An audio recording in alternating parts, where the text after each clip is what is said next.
Hi, I'm Shane van der Vossenbosch and I'm the author of the Rotten Food Cookbook. Now, normally I love it when a good food poisoning story makes it into the media because it really helps to get the message across. But at the moment, Parramatta Council is getting real bollocksing in the media for having the most restaurants that are on the Name to Shame website. And the logic basically goes along the lines of there's lots and lots of restaurants in Parramatta on the Name to Shame website, therefore Parramatta's an unsafe place to eat. Now, I'd like to challenge that and actually say I think it's the exact opposite. And the reason for it is because of what's happening here in my local area. So if I walk into a cafe or a restaurant here and I ask them, what are you doing to monitor the temperature?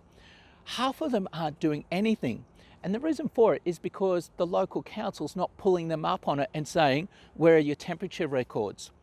And so if they're not being asked for it, then there's no way that they're going to be reported for it and told off for it. And there's no way that they're going to end up on the Name to Shame website for not doing it. Likewise, a couple months ago, I did a video on the use of gloves.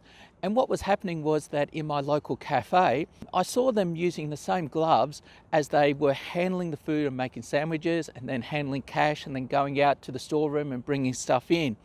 And they just didn't change their gloves. And in fact, they wiped their gloves off on a cloth and then continued on the next thing. Their gloves were getting that dirty. And when I asked about it, they turned around and they said, well, the inspectors have never told us that it's the wrong thing.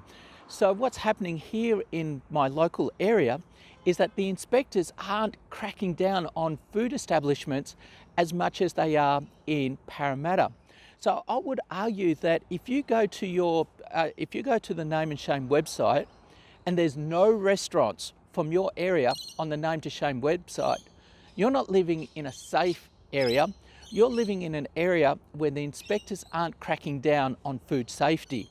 So the more restaurants that are on the Name to Shame website, to me, indicates that you've got a council inspector who is cracking down hard on food safety.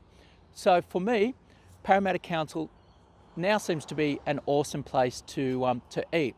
And I would love it if the inspectors from my local council turned around to the local cafes and started to crack down on temperature regulation, would crack down on the use of gloves, would be doing all those things that Parramatta have restaurant after restaurant being listed on the Name to Shame website and making sure that those restaurants don't do the same thing. So that's my little bit of a rant.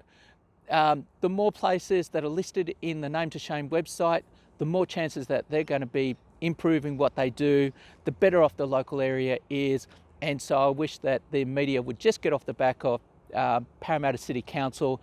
They're the good guys. That's the safe area. That's my rant. Thank you. Bye.